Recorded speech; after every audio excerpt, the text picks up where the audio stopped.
humans as the way that we evolved as a species in this very kind of social way to also invent these kind of thought processes, these kinds of structures that are philosophical and end up being very religious and spiritual and supernatural. These were there for a reason. These were there for a social reason.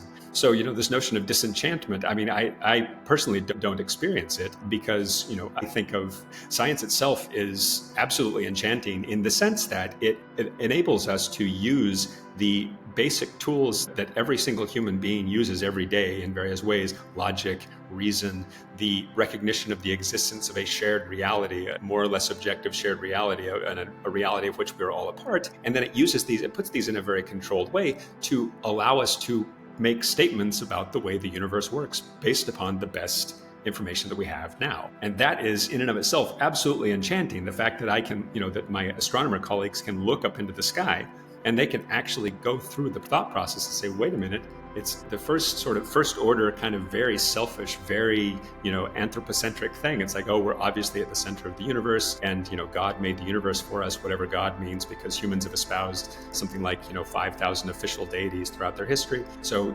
God made the universe for us and everything's going around us. And they can say, actually, that's not true.